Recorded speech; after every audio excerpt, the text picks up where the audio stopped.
Yeah, good morning, everybody. Just to let you know, we'll be starting probably in a minute or so. Still got people joining, so we'll give them another minute, I think, to before we get started.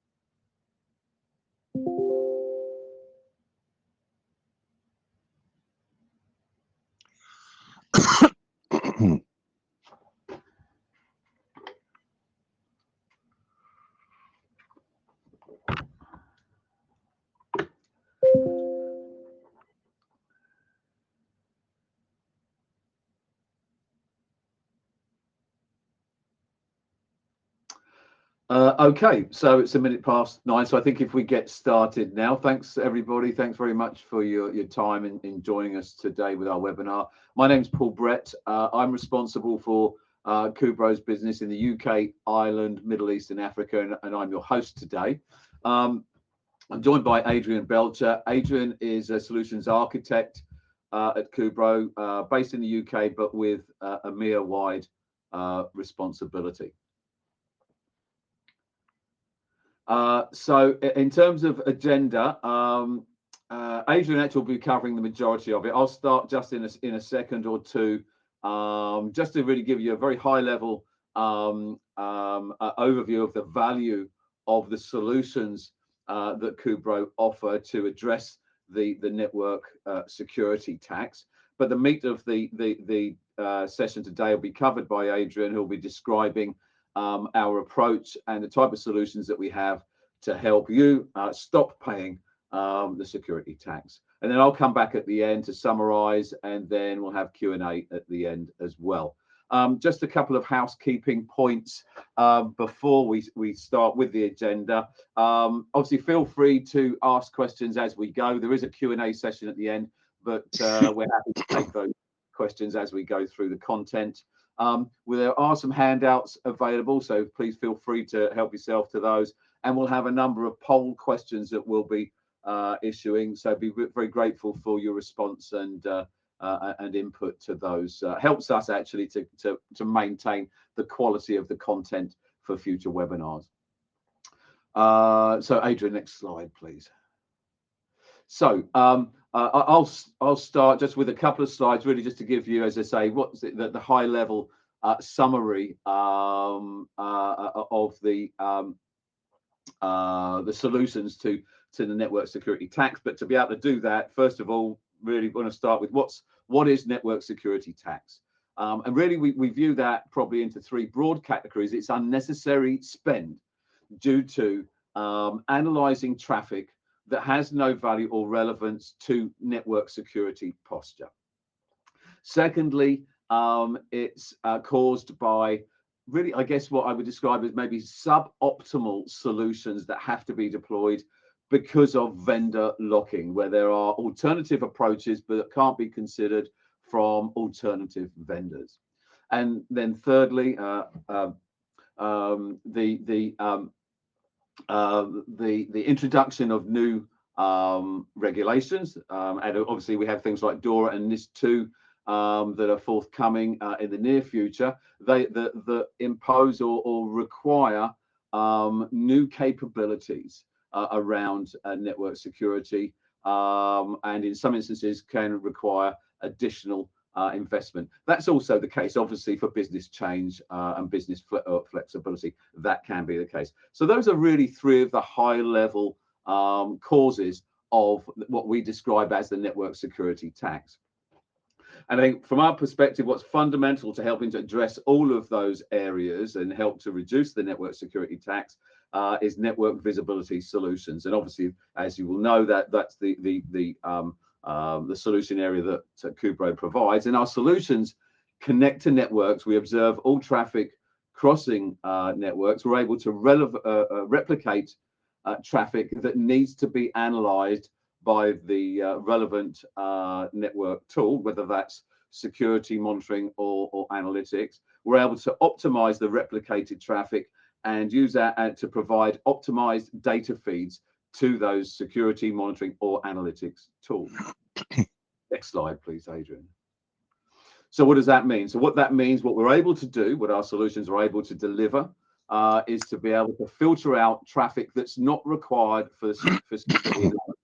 So it doesn't have any positive impact to network security posture. So we're able to filter out that traffic, and that in turn helps to reduce the capex and opex of those network security tools. But at the same time, because they're not having to analyze as much traffic, it helps to improve their operational efficiency. The second value, if you like, or the second approach that network visibility solutions are able to deliver is that it's deployed in a middleware type of architectural approach. And what I mean by that is it sits between the network equipment and the network security tools, and decouples that direct relationship between those two technologies. And what that allows is therefore flexibility and options in terms of which tools can be used to provide the network security. So that in turn reduces, or provides, I should say, the vendor neutrality, and it eliminates the costly upgrades and expansions caused by vendor lock-in. And then finally, we can provide optimized data feeds, not only to network security tools, as I mentioned previously, but also to other OSS tools such as monitoring and analytics and so on. And with some of those, with some regulations, and I'm thinking of here particularly about DORA, for example, to be able to meet those requirements, that requires analysis not only from network security devices, but also from network monitoring and potentially analytics OSS solutions as well. So by being able to provide those feeds to multiple different types of OSS tools, that helps to support obviously those regulatory and business changes, but there isn't the need for significant new investments in technology at that point. So hopefully that gives you a very high level summary of what we see as the security tax challenges, our approach to addressing those, and the value of what network visibility solutions can deliver. So I'll come back at the end to summarize, but I'll hand over now to Adrian to cover the detail of the subject. Great, thanks, Paul. Appreciate the introduction. Well, when we were thinking of doing this webinar to illustrate this particular issue, I was trying to think of some analogies to illustrate the points we're trying to make, and this is a particular pet one of mine, because to be honest, most of the time when I'm watching television, it's usually sports that I'm wanting to watch, and so where I live got fiber broadband connected to the house, and that came with a television service. And again, for those of you who might have seen the camera shot of me at the beginning of this webinar, I'm not fresh out of college, and I remember one of my great heroes, Bruce Springsteen, releasing a song years and years ago about cable TV in the US called 57 Channels and Nothing On. So connecting up the TV service, it was great, because you can see I've got all of the sports channels that I initially wanted to see, but it comes along with about 100 other channels that frankly I never watch.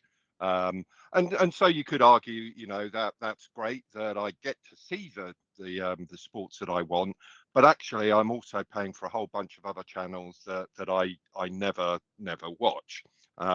So you know, it's good, but it's not ideal. But wind it forward a few years. I don't live in a city, so you always have to get in the car to drive to shops, and the reality is in the modern day, certainly in the UK, that there's a certain shopping service that you can pay quite a modest subscription to, and you then get discounted deliveries or free deliveries and that sort of thing. Now, guess what comes bundled along with that is a TV service as well, or a video streaming service, which also has sports channels on it. And so now it so happens that one of the sports that I like to watch is rugby. Not necessarily the most international thing across Europe, certain pockets of interest there. But I get to see the rugby games via this particular service. But again, as you can see, I'm getting the same channels on this service that I'm getting on the other service that I showed the screenshot of. So that basically, in the end, I'm actually paying for two services where that one, there's overlap, and two, there's a whole lot of stuff that I don't necessarily want. And so we're trying to draw the analogy here that part of the security tax is that you end up, you might get what you want, but you end up paying for a lot more as well. And okay, it's okay, but it's not ideal. Now, I've got to admit, this is a slightly contentious heading on this slide because there aren't really bad guys involved in this. But part of what's going on here is we're at one of those inflection points that comes along every now and then. And in this particular space, I mean, I know it seems unlikely to say this, but there are actually competitors to Kubro out there, and one of them in particular.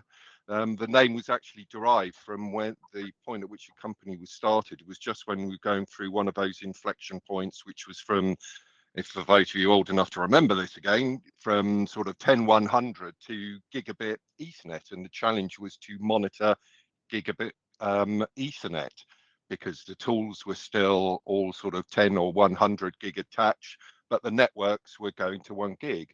Now, what drove that? Is it some malign intent on the basis of the hardware manufacturers?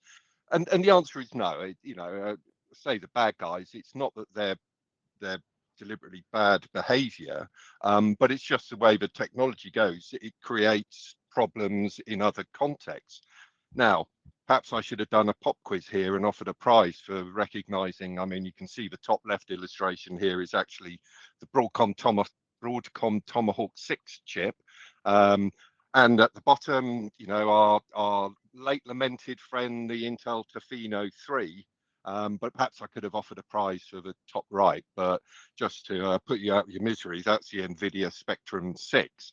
Now, both the Broadcom and the NVIDIA chip, those guys have got a switching capacity of like 102.4 terabits per second.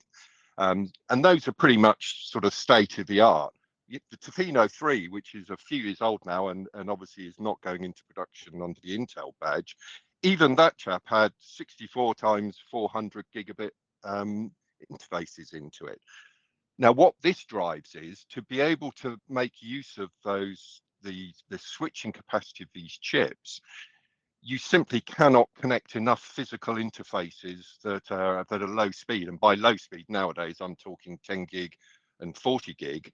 100 gig almost hardly qualifies as high speed anymore. And so the fact that this kind of silicon is being developed and being rolled out is driving that adoption of higher speed interfaces, simply to be able to make use of the switching capacity of these chips. So that, as I say, it's not that then suddenly miraculously all the switching chips out there are going to be 100 terabit capacity. But what it does do, it gradually means there's a tailing off of the manufacturing of the lower speed interfaces. So, and obviously these chips are designed for particular use cases, primarily obviously around AI and also those hyperscale data centers. Of course, what it does mean is that effect percolates down into the network infrastructure, so that as new network elements have to be deployed, increasingly they're going to be populated with higher speed interfaces. So like I say, slightly unfair to suggest from the slide heading that they're bad guys, but it's just that the way the business is going drives problems down into other areas. Now, of course, what it means is that as infrastructure changes to higher capacity, it doesn't actually mean the volume of traffic is it's suddenly going to make that step change as well. So part of the role of the visibility layer is to separate those two issues, so that as the network infrastructure changes, the tooling systems don't have to change at the same time, and certainly not in the implied capacity. So that if you're going to multiple 100 gig interfaces on a NIC card, it doesn't mean that suddenly you're dealing with 100 gigabits per second of traffic, so that there is that abstraction here. So as you can see here, this is illustrating the point that in this particular case, and this is a real world example of a design I did for a customer. Part of it was the network links were going to 100 gig, driven by the change of the network infrastructure. And in those leaf spine scenarios as well, that the span ports are increasingly provisioned on 100 gig interfaces. Wasn't implying a sudden dramatic increase in the volume of traffic. So basically what we're able to do was to be able to ingest 32 100 gig single mode links. Actually, I realize I've got the labeling here slightly wrong, but the point being that I think it was 28 single mode links coming in, and then we were able to aggregate that up, because you get a high statistical gain in at this point in time, by which I mean, you can effectively aggregate a large number of interfaces onto a much smaller number of uplinks, but then ingest some additional 100 gig links as well from a different source.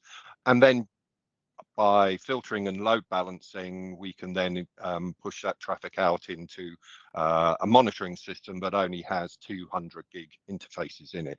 So you're getting that separation of the network infrastructure and the tooling that has to be able to see that traffic to enable for security, for service assurance, etc. And a slightly larger example here is because as we go to these high speed interfaces, another thing that starts to occur is there is quite a dramatic difference in the cost of deploying the different technologies. So the point being illustrated here is there's a mixture of 100 gig and 400 gig. But then if you look a bit more closely, you're tapping 100 gig LR4 links, which are simplex fiber links. The network interfaces in this scenario were deployed on 400 gig DR4, which is an MTP presentation. So you need a different kind of physical tap to be able to tap those, and then feed that into an aggregation system, which then we can provide the outputs based on 100 gig LR4. So again, the appliance interfaces, and by that, it's the compute platforms, if I call it that way, appliance links, it's the interfaces into the compute platforms. Now, those were provisioned for DR4 because the compute platforms only supported DR4. They didn't support LR4 400 gig. So again, the network and the compute infrastructure was driving what's in one particular technology direction from a connectivity point of view, but then we can abstract that and simplify that at the monitoring level. And the point here also, and this kind of talks to something Paul was mentioning, which is there was both security monitoring for this customer, but also more like a sort of service assurance capacity planning kind of requirement as well. So collecting all that traffic once from the network links on the different, 400 gig, 100 gig, LC connectors or MTP connectors, we can gather all that traffic together and then present it for both security inspection and for more of a sort of service assurance use case. So it's all about that notion of abstracting the network from the monitoring overlay. Now, once we've gathered the traffic, basically what Kubro is there to do is to provide a menu of functions to apply for traffic, because increasingly you're going to see multiple use cases that need to be satisfied off the same infrastructure. So there's a whole suite of capabilities that might be more relevant for one kind of use case as opposed to another. So if I pick out some of the highlights, I'm not going to go through point by point. We want to try and keep this webinar relatively short. Obviously, there's some assumption about being able to filter traffic on the conventional sort of network headers, but jumbo frame support, you know, if you're a service provider, 5G control plane generates some quite large packets. So, you know, jumbo frame support is an important factor. Packet slicing, and this tends to be very advantageous for some security use cases in that because of most of the traffic now traversing networks is going to be encrypted, there's potentially limited value for some kinds of security use cases of actually having to deliver payload. And that has two implications. Those interfaces into the tools, the packet slicing frees up bandwidth on those interfaces so that you can effectively get more traffic down them. But also a lot of those security inspection tools have some form of packet storage. And again, what's the point of storing all of that redundant information? Because you're not going to necessarily, you know, at scale, you're not going to go and try and decrypt all of that traffic. So that what is the value of just storing encrypted payload? Now that speaks to sort of dancing around a bit. If you look on the right of this slide, a similar concept here is the notion of flow slicing. So packet slicing, truncating the payload on an individual packet, but flow slicing is the capability to deliver the complete packets for a number of packets in a flow. But then being able to decide that once you've seen the connection establishment, the encryption negotiation, once you've kind of seen that session establishment go through, then again, there's potentially limited value in keeping all of the packets in a flow, particularly if it's identified as what might be considered as a safe flow, as opposed to one that you might subsequently want to do a more forensic inspection of. So kind of slicing at the packet level or the flow level, more flexible filtering. So if you're talking about being able to filter either on an ASCII string or a hex pattern, or potentially even regex filtering, so that not necessarily being constrained by either the conventional 5-tuple header filtering, but also not necessarily having to rely on fixed offset because of all the overlays that and encapsulations that are going on in both in enterprise networks and service provider networks, means that those offsets can be kind of thrown out of kilter depending on where you're acquiring the traffic. You know, are you seeing the VXLAN encapsulated section or the non-VXLAN? Are you seeing the acquiring traffic from the service network in a mobile network where there's GTP encapsulation, or are you going to see it on the internet-facing connections where there is no GTP encapsulation? So that there's a suite of capabilities here, and a lot of these functions, things like the IP reassembly and data masking, are all functions that can be performed in the security tool or the service assurance tool, more generally in those security appliances.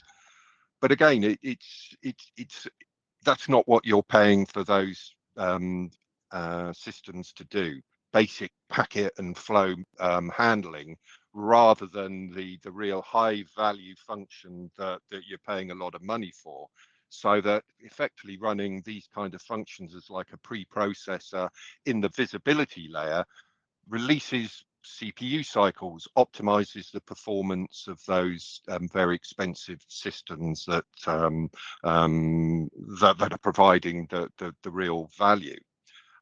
Having the option of the encapsulation stripping, sometimes you want to preserve that for context, but sometimes some of the inspection tools don't like to see that. They don't like VXLAN headers. They don't like MPLS labels. So you have the option for some use cases to keep those intact, but in some use cases to be able to strip those off. Perennial favorite is deduplication. Obviously, a lot of use cases, you're going to be acquiring traffic from multiple locations. And when we speak to some of those regulatory requirements that Paul referred to, then actually being able to acquire traffic from lots of different places in the network infrastructure is actually a key part of satisfying some of those regulatory requirements. But at the same time, looking at that same set of traffic, there's other use cases where deduplication is clutter, and again, it impacts the performance of the inspection systems. And so being able to do deduplication in the visibility layer is an option that is very valuable for the right use case. And on this particular slide, the last point I'll particularly pick out is timestamps. If I can say it properly, timestamping. Now, timestamping has conventionally been seen as having value primarily in financial markets. Originally in trading environments, and that was more an internal use case of feeding the latency and the infrastructure into the risk models for trading activity. What we've seen over the years is increasingly it's being used either formally, i.e. to satisfy a regulatory requirement, or as an internal function for more general retail transactions to ensure that transactions are being done in a timely manner. But something we're seeing more recently, which ties in potentially to some of these regulatory use cases, is funny enough around voice recording. And what that's being driven by is the virtualization of some of the voice recorder platforms. So the point here is that, yep, fine, you know, we're tapping, we're receiving the spans from the network infrastructure, we're filtering out the voice traffic to send it to voice recorders for quality monitoring, or it can be obviously again for regulatory oversight.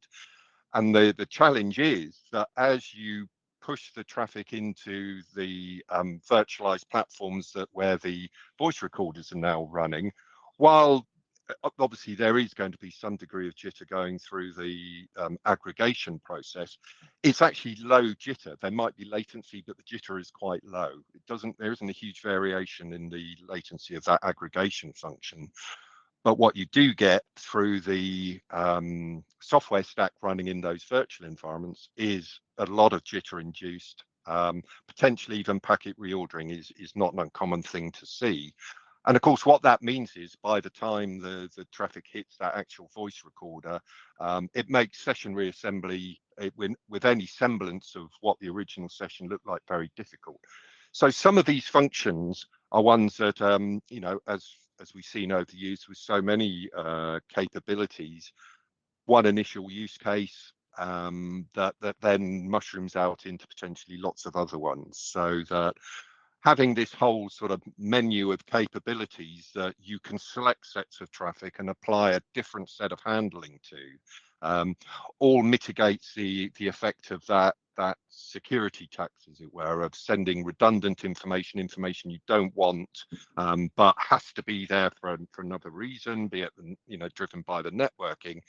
You have this whole suite of capabilities that you can bring to bear on the relevant set of traffic that you can send to different tools to satisfy different use cases. So really, what is the actual real value of this? And so, having said why are you paying twice for, or multiple times for to satisfy the various use cases? Obviously, what I'm effectively saying is that spend some money on obviously Kuro. Well, why should I do that? You know, and the point is it's all about value. And there's two aspects of this, and one for me is the operational separation, because the enemy of security and efficiency is complexity. Now, that can be at the technology level, but more typically in organizations of any size, a lot of the challenge and the complexity is actually administrative.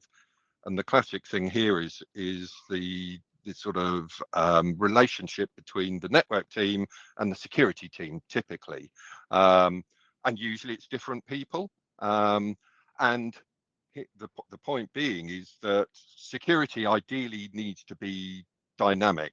You have to be able to respond to events as they occur, which of course is the last thing that networks want to do. There is resilience built into networks, of course there is. But if, for the sake of argument, you are doing some complex filtering to then span traffic out from a network element, the security inspection then detects some kind of threat, some kind of exploit going on. Now, typically what they will want to do then is drill down into a subset of that traffic, or look at a traffic from a different part of a network to compare behaviors, whatever it be. Now, what impairs that efficiency is the security team having to go back to the network team, change control, all adds to delay and complexity at that administrative level. If you insert a visibility layer where you gather the traffic from the spans, from the taps, from the network infrastructure, from the compute infrastructure, bring it into the visibility layer, you don't have to then go back and start chopping and changing network configurations with all the risk associated with that. So that's what I talk about with operational separation. And what that then also adds into is agility. Now, agility can be that kind of situation that I just described in terms of a very immediate security threat. But again, some of the other subjects that Paul was talking to, as regulatory changes come along. Now, regulations change, that's the way of the world. Do budgets change in association with that? Maybe they do. Do they change as quickly as would be ideal to be able to address those? Typically not. So agility is that ability to be able to react to either those short-term security incidents, to a regulatory change. But also it's the reality, and this is another point that Paul spoke to, of do you want to be stuck with a particular vendor? You're doing security inspection, the particular product's coming to end of life. Do you want to stick with the same vendor? Do you want to just upgrade with the same vendor from 10 gig attached to 25 gig to 100 gig attached? Having this separation means that you can run side-by-side POCs and evaluations, replicating the same traffic at the same time to tools running side by side. So you can make that comparison in real time, run the POCs much more efficiently. And so it makes the organization more agile because you can select vendors, compare them, run POC processes much more efficiently. And then, once the decision is made, it's far easier if you're only dealing with changes above the Kubro badge here, completely separated from whatever's going on in the network infrastructure. And what all of that feeds to is the magic expression. I was about to say word, but it's not a word, it's an acronym, TCO, the total cost of ownership. Combining all of these capabilities together means that the total cost of ownership of all of this infrastructure is optimized. And that is the silver bullet for any organization. They want to have the best TCO for stuff they don't necessarily want to do, but they have to do. And really, final point I'm going to talk to is the idea of, who knows what's coming down the line. Some of those chips I was talking to, they have the capability of 1.6 terabit interfaces. I would say in my experience at the moment across EMEA, 400 gig is certainly hitting now, seeing a lot of both in enterprise and service providers. We are seeing 400 gig appear, but those chips are already delivering 1.6 terabits. So you could say, what's coming down the line? We're rolling out 5G, 6G is coming down the line at some point. Things are going to change, but what specifically is going to come down the line? And a lot of that we don't know. At the very least, we don't know when, but there are some things we do know that are happening. So that some of these regulatory requirements are here and now. As hopefully everybody knows, Kubro is an Austrian company, headquarters in Vienna. Now, we're already facing up to requirements of implementations of NIS2 and DORA in Austria. point I was going to make is, requirement for forensic evidence. The blind spot question, because it's not just about depth, but it's breadth. And if you are having to make that direct connection from the network into the inspection tools, then blind spot can be either traffic you can't see because it may be encryption, but also it can be simply because you don't have monitoring infrastructure in a relevant location. So that blind spot question is something that potentially needs to be addressed. OT, this is something that presents a particular challenge, not so much from the volume point of view in terms of the traffic volume, but it can be, excuse me, a large number of endpoints distributed across a large geographical area. But that doesn't mean that that's accepted from the obligations under some of these regulatory frameworks. So you need to start to think about how you can address both the technical requirement and the regulatory oversight. Sovereignty, this is a point that has become more significant, shall we say, in recent geopolitical situations. It was kind of highlighted to a degree about COVID, but more recently, the interpretation around sovereignty, both data sovereignty, and access into systems is something that increasingly has to be considered. Resilience, building resilience, and again, the interpretation of resilience has changed significantly since COVID, and there is a much wider interpretation now. There's wider interpretations about what might be considered critical network infrastructure. So that's something that we can see is changing.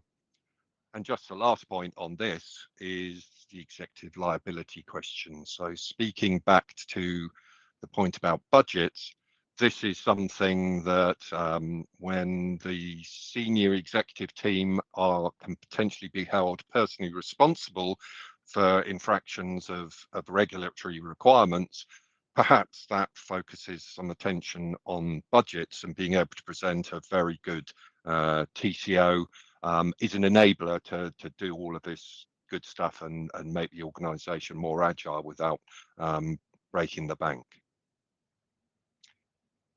So Paul, okay. I didn't know whether you wanted to just summarize this. Yeah, no, thanks, Adrian. Yeah, so in summary, hopefully what we have seen is that Kubro Solutions are able to reduce the network security tax, and what we mean by that really is to be able to reduce the cost of maintaining and improving network security posture. And we're able to do that in, I guess, 3 different approaches, because we can filter out traffic that has no value to network security posture. That has a direct impact to the cost of those network security devices. So the less traffic means the lower the price, if you like. So it helps to reduce the capex and opex of the network security devices, but at the same time improving their effectiveness and efficiency.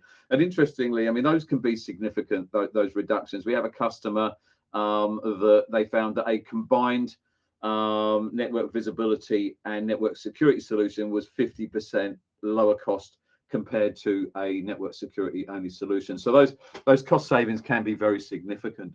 And the second approach, of course, is being able to decouple that relationship between the networking devices and the network security tools. It means that the user really has the choice of being able to deploy the most or the optimal solution or architectures required, and are not tied in due to vendor lock-in into solutions that are suboptimal and more expensive, and not necessarily fully meeting requirements that are driven there. And then finally, again, as we know, the world doesn't stay the same. Regulations change, businesses change, and the need to be able to report on those is very important. And the aspects of reporting can change over time. So again, what we're able to do is deliver the traffic that's required to be analyzed to meet those business changes, or to support those business changes and those regulatory changes by delivering optimized network traffic data feeds to network security tools, network monitoring tools, and network analytics tools as well. So hopefully that will give you again a high level view and summary of the value of the solutions that Adrian talked about. So I guess we're now into the Q&A section. Any particular questions that we can answer for you today?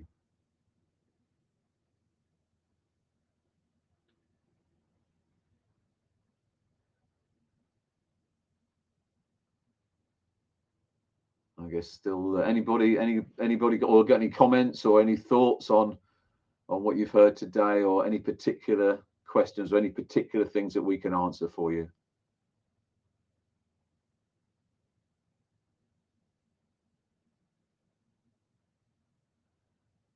Okay, well, I think that's probably, obviously, if you have any questions or any questions come to mind, please feel free to contact Kubro, and we'll do our best to answer those. Obviously, again, also, if you want to download the handouts and so on, please feel free to do so. This has been recorded, so it will be available to download after the event as well, so you can listen to it at your leisure after the event. So just remains for me, I guess, to say once again, thank you very much for your time. Really appreciate it. I know you have busy schedules, so I appreciate you setting some time aside with Kubro today, and thanks for your input to the poll questions, and hopefully we'll look forward to speaking to you again in the near future. Thanks again. Right. Thanks, everyone.